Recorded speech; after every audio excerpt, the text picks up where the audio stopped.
How goes it, YouTube? I've got a really cool video planned for you today, and it's going to be all about this Oklahoma Joe Bronco barrel smoker. Now, I can say I love a lot of things about this Bronco, but there's also a couple little things that, maybe aren't the best. And for that, I'm doing a review video because, hey, if you're going to spend $400 on a piece of equipment, you want to know the ins and outs.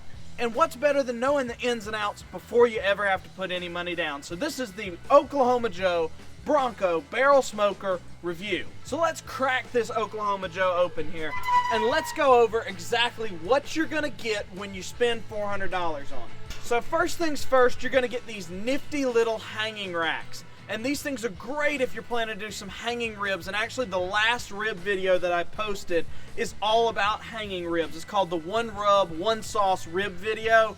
And man, these little hangers, such a cool attachment.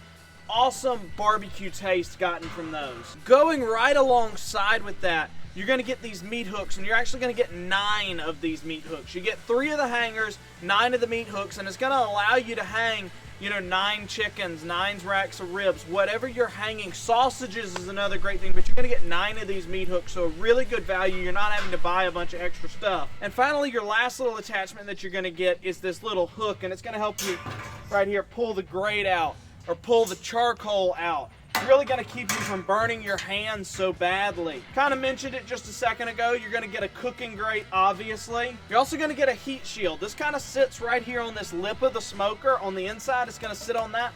Really and truly, when I'm doing a lot of barbecue, I'm not using the heat shield as much.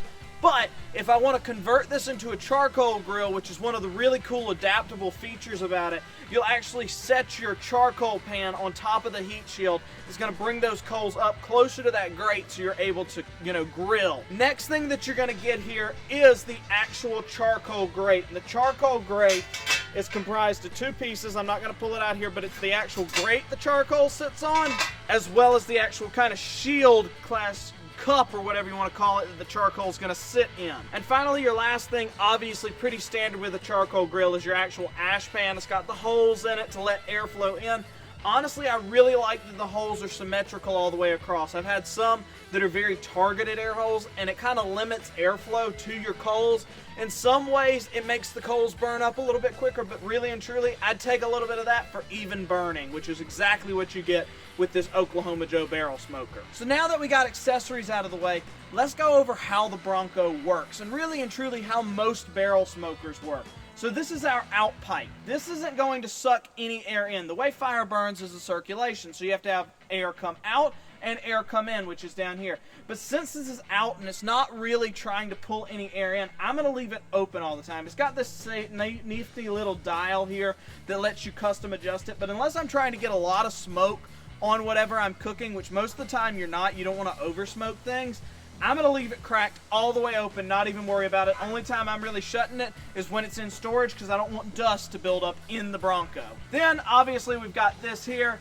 This is our end pipe. This is where all the air is circulating in. I typically, on a barbecue cook, to get it up to temperature, I've got it wide open. And then after it gets up to temperature, if I'm trying to hang it at 275, which is perfect for ribs and pork butts and all of that, I'm going to leave it cracked just past 1 on the settings, which is about 1/8 of an inch open or so. Or if I'm trying to run it a little bit hot for, say, chicken or turkey, I maybe will crack it open to 2, maybe just a hair over 2.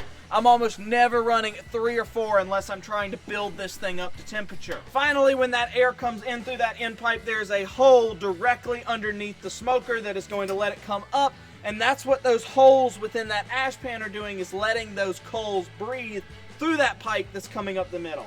Really and truly though, that's how your Bronco works. It's a circulating air effect, so the top is going to be the hottest and the bottom by the coals is going to be the hottest, and in the middle should theoretically be your really stable ground of heat. So now that we've got the facts and the statistics out of the way in regard to the Bronco, let's break it down into pros and cons list to know if you need to spend your money on this. So first and foremost, the Bronco is super affordable. That's one of its biggest pros, is it is a really cheap way to get into making really good barbecue. I will admit, I am not a barbecue master in any way, shape, or form, but I can notice genuine quality increases within my purchase of the Bronco. The Bronco has really truly helped me with my rib production. I'm gonna do some chickens on it. I want to do a turkey when Thanksgiving comes along and it gets a little bit cheaper, but the affordability for the quality you get, both in your cooking and for the build makeup of the Bronco, 10 out of 10 would recommend from a price standpoint. So the second really nice quality about the Bronco here is its customizability and its adaptability. So in customizability, what I mean by that is we've got this nice little shelf hill and we've got this nice little handle.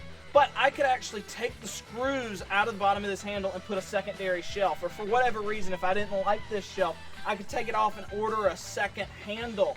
And what I can do with this sort of stuff is hang this on it and it'll kind of just stay out of the way. Or I can take my rack if I'm doing the hanging rib tactic, but I'm still gonna need that rack a little bit later in the cook. I can hang it there and then when I'm ready to use it, I can just pull it around and boom. I'm not having to worry about, you know, where's a table for me to prep on, where's this, where's that. I've got a little bit of a table here. I've got a nice hanger here. I've also got the ability to pick it up and wheel it around wherever I need to wheel it around. As far as adaptability goes, you know, I'm a college student. I'm about to set out on my own. And I really love cooking and I want to learn how to grill better and I want to learn how to smoke better and do all of that. And the way that the Bronco can help you achieve this is it can convert into a charcoal grill. So you can actually bring, kind of like I said, that coal pan up and you're gonna be able to get closer to that rack and you're gonna be able to get those, you know, 500, 600 degree grilling temperatures that you're gonna need. But you can also take that coal pan down and turn it back into that Bronco smoker that we all know and love. That's gonna run about 250 to 300 degrees to do your chicken, your ribs, and your biscuits. So I'm not really having to worry about buying two grills to satisfy two different needs. I've got one grill that can match both. So customizability and adaptability, just two of Bronco's really strong suits on that regard. So another thing that I really like about the Bronco is its ease of cleaning. So I've got an electric smoker, and for all the problems that electric smokers and all the crap that electric smokers get, there's really some good qualities about them, really and truly. But one thing I really don't like about the electric smoker is it's a bear to clean. It is not fun to clean. Everything gets sticky, there's juice going everywhere, and since it's electric, you can't really spray it out. The Bronco, however, you negate those issues. When you hang ribs, the juices are just gonna drip down into the coal pan. It's kind of got a non-sticky coating on the inside and you can just pop a cap off the bottom and run a water hose and it's good. It's just straight metal, so you're not having to worry about, you know, tearing up electronics or anything like that unless you modify it in some other way, shape, and form. Additionally, they spray on their racks this kind of non-stick coating. So what I'm able to do with that is, you know, if I really cook something onto that rack, I can soak it in some Dawn dish soap overnight and just come along with a wet rag and wipe it off. That non-stick coating really, really helps. And then all of this, you know, this is just cooked in. It's a little bit sticky, but really and truly, it's nothing that you wouldn't get with any other type of pit that you're gonna have. But the Bronco, 100% a super easy smoker to take care of. Barrel smokers, relatively low maintenance. The Bronco checks that box too. Last but not least for the Bronco's pros is all of the little features that it comes with. So, you know, the meat hooks, the meat hangers, the wheels on it. You wouldn't think that that's really a feature, but when I'm playing with something that weighs 200 pounds, I want it to move. You know, I can't pick it up. I mean, I could, but I'm gonna throw my back out, and where's the fun in that? Instead, with this, I can literally just rock it back on the wheels and push it wherever I need to. That's one really cool feature about the Bronco is they're going to give you a lot of stuff to set you on the right path to barbecue, like the hanging ribs. It really encourages you to get out of your comfort zone in regard to barbecue, while also making barbecue easily accessible with wheels and such. So now that we've got the pros out of the way for the Bronco, let's talk a little bit about the cons. And I will go ahead and lead with the fact that I am a Bronco fan. I really like this smoker, and there's a lot more pros than there is cons, but that does not mean that there's not a handful of things that the Bronco, you know, honestly could get better with. So first and foremost, one quality that the Bronco lacks in a little bit is also one of its strong suits. It's a relatively cheap smoker. Now you're gonna get a lot of quality. I'm honestly impressed with the durability and the quality steel that's on the Bronco, but within that, it's also still a little bit of thin steel, and it's going to lose heat a little bit if you're not monitoring it super close. It holds heat really well, and it wants to run 275, but if you neglect it for a little bit, well, it's quite possible that it's going to lose that 275 pretty soon. Additionally, kind of playing within kind of the cheap features of it, this thermometer is not the most accurate thermometer. I would highly recommend either, if you could, swapping out the thermometer on it, or just using some form of aftermarket thermometer, like what you would use in your kitchen oven or your kitchen stove or something like that. Really and truly though, that's not a super big feature. Really just watch your meat temps closely and, pull out that stove thermometer, that oven thermometer. Finally, kind of the last big con that I've noticed about this smoker is it likes to run just a little hot. So your standard barbecue temperature a few years ago was 225 to 250. That's gone ahead and moved up to about 275 within the last decade or so, maybe 20 years.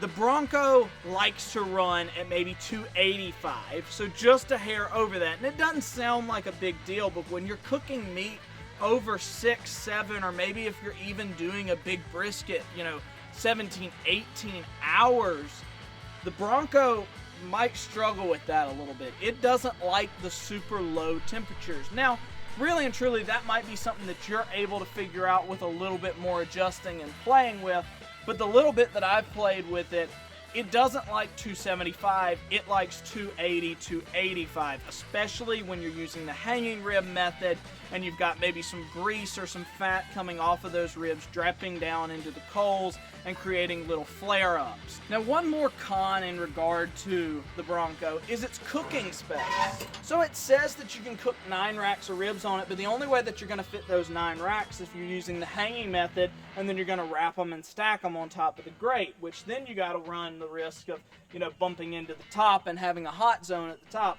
So the cooking grate is slightly limited. It's, only maybe 2 foot by 2 foot. So you lose a little bit of the space that you're maybe going to get with an offset smoker, but an offset smoker you might lose some of the heat or the flavor. So take that as you will. Maybe if you're doing big competitions or you're trying to cook for a restaurant or something like that, the Bronco's not for you. But if you're really just doing home barbecue cooks like what I do, where you're cooking for maybe 7, 8 people at most, the Bronco's really, that's not going to be a problem. That's not going to be a con. And in some ways, it can be turned into a pro because it's easily maneuverable and not that heavy or hard to deal with. Cons aside, though, the pros considerably outweigh any of the negatives associated with the Bronco here, and I highly recommend, if you're trying to take that next step into barbecue and you're wanting to learn how to become, a pit master or just a better at-home chef in regard to barbecue, the Bronco is no better place to start. It's relatively affordable, it's a decent quality, easy to manage, likes to run at a pretty consistent temperature, albeit a hair on the high side. The Bronco, though, I 1000% recommend, guys, and I encourage you to subscribe to the channel if you want to see me cooking some more recipes on the Bronco. In the meantime, though, go check out the last video, the one rub, one sauce barbecue ribs. Great ribs, possibly the best I ever made, and it was right here on this Bronco that I highly recommend, y'all. So I hope you enjoyed the video. Like I said, like, share, and subscribe. I got to get this beast back in the garage before it gets too dark, but thanks for watching SC Traditions, y'all, and I can't wait to see you on the next video.